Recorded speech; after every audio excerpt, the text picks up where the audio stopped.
In this video, we are going to talk about how cultural and religious reform gave way to some famous religion that came into existence, that is, Jainism and Buddhism. I'll make a timeline and show you everything in a chronological order so that you get the context and understand the story with respect to time. During the period of 700 to 200 BCE, India saw the rise of two very important religions, Jainism and Buddhism. The arrival of these two religions is seen as a symbol of cultural unity. Before their arrival, India was under the influence of Vedic religion, which is very famously known as the Vedic period. And the Vedic period was named after the Vedas. The historical Vedic religion was the religion of the Indo-Aryans because they wrote these Hindu scriptures when they arrived in India, somewhere around 1500 BCE, or maybe before that as most historians believe. The entire Vedic religion primarily revolved around Brahmins playing a major role in the society. That's how Vedic religion came to be known as Brahmanism, and later it became Hinduism. Buddhism originated in 5th century. This was also the time when the Vedic period came to an end.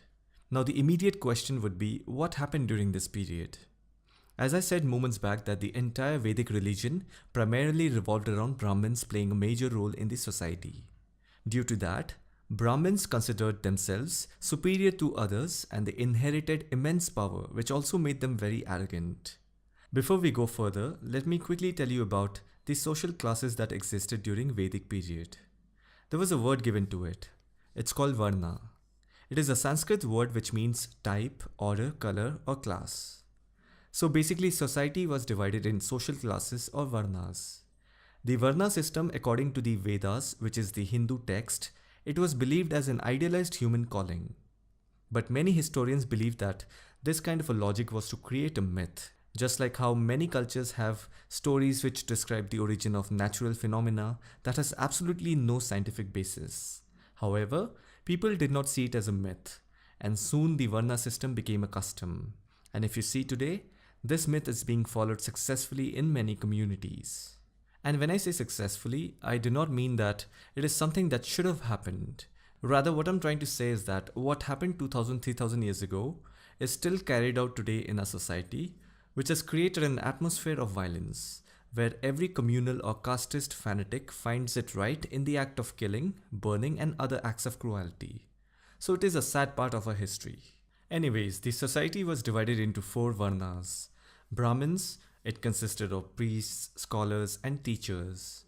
Then there were Kshatriyas, which consisted of rulers, warriors, and administrators.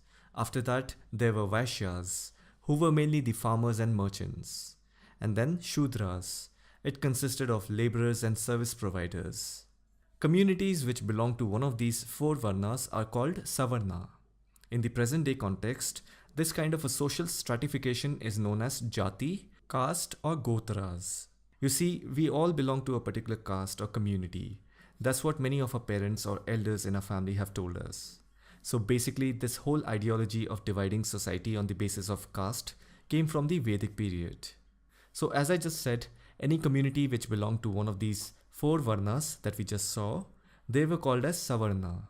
Likewise, the communities who did not belong to any of these Varna, they are called as Avarna, like the Dalits and scheduled tribes.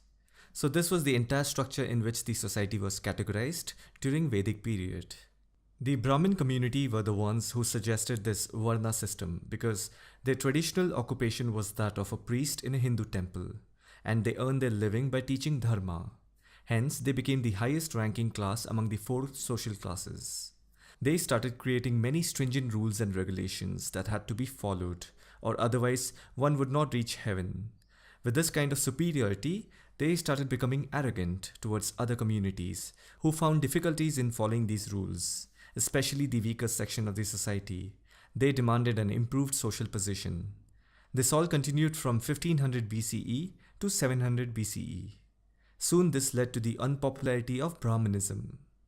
You see, the Vedic religion had become very complex and harsh. It was causing discomfort to the weaker sections of the society, and that is how new religions started emerging like Jainism and Buddhism.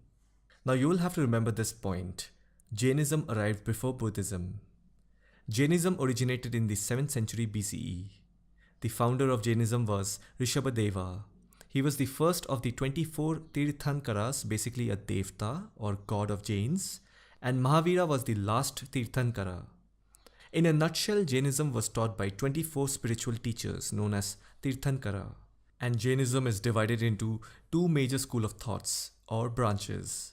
They are Digambara and Swatembara. Let's talk a little about Mahavira. Though Jainism as a religion started in 7th century BCE and it was taught by 24 spiritual teachers, the last teacher was Mahavira. He was born in 6th century and that's how he became the last god of the Jain community. Mahavira was born into a royal family. His father was Siddhartha, who was a Kshatriya, meaning a ruler. So basically his parents were Hindus and they were rulers. They were rich and they had a very high status in the society. At the age of 30, Mahavira left home in pursuit of spiritual awakening or enlightenment. He was fond of this newly formed religion called Jainism, as there was no other option because he had already witnessed what Vedic religion was all about and he wanted to try a new one. He practiced intense meditation, self-control, self-discipline and imposed all sorts of strict rules upon himself.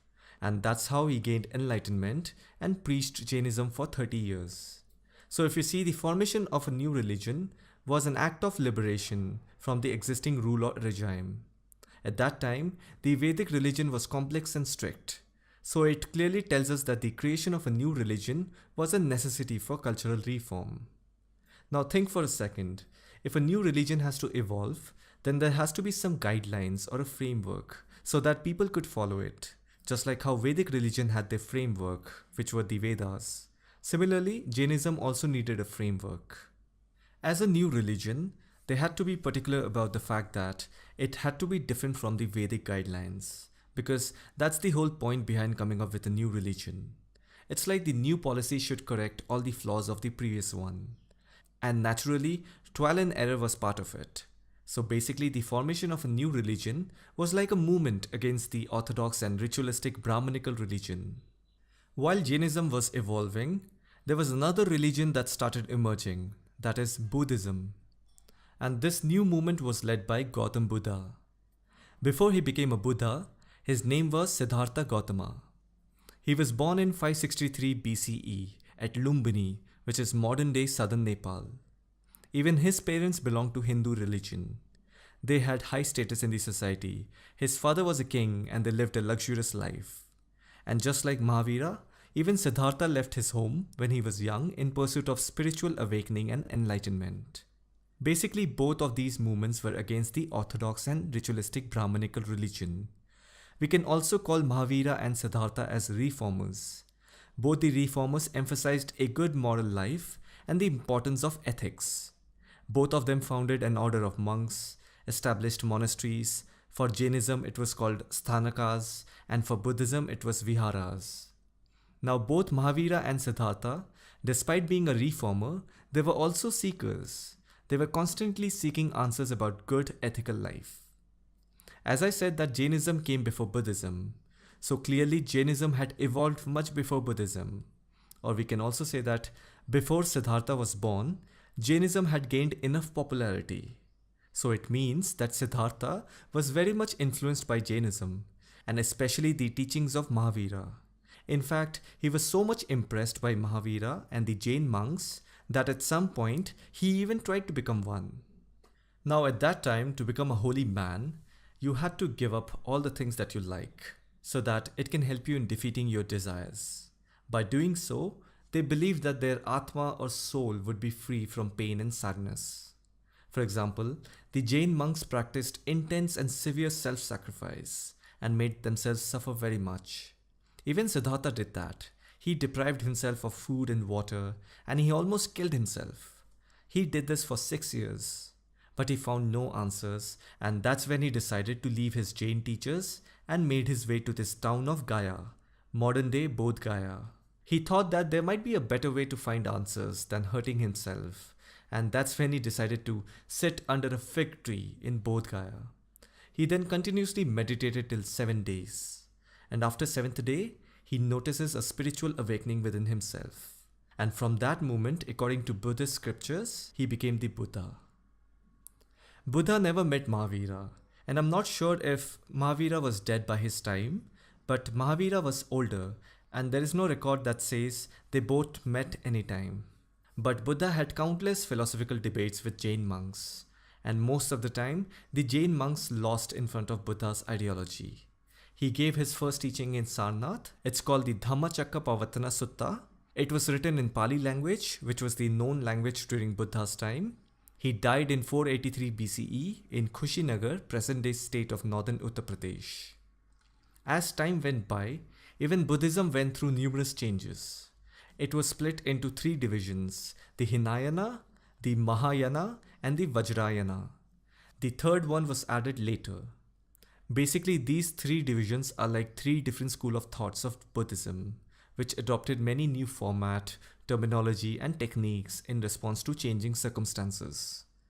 Buddhism went through numerous changes and it was spread in countries like Sri Lanka, Myanmar, Cambodia, Vietnam, China, Japan, Thailand, Korea, Mongolia, and Afghanistan. Even today, some percentage of the population of these countries follow Buddhism. Now you must be having a question: how did Buddhism as a religion spread to other countries? So you will have to understand it this way. Buddhism was originated in the 5th century BCE. That was the time when trade, commerce became important in an economy. And Buddhist morals and ethical teachings was heavily liked by the merchants because in the traditional Brahmin Vedic religion, only the Brahmin interests were catered and other communities' interests were ignored. That's how Buddhism gained influence in the communities of merchants, and these merchants proved to be an efficient mode of spreading the Buddhist faith all throughout the Central Asia along with the businesses.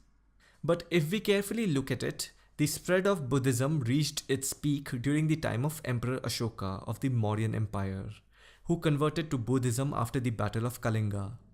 Since he was an emperor, he would send his ambassadors to other countries in Europe, China, in spreading Buddhism.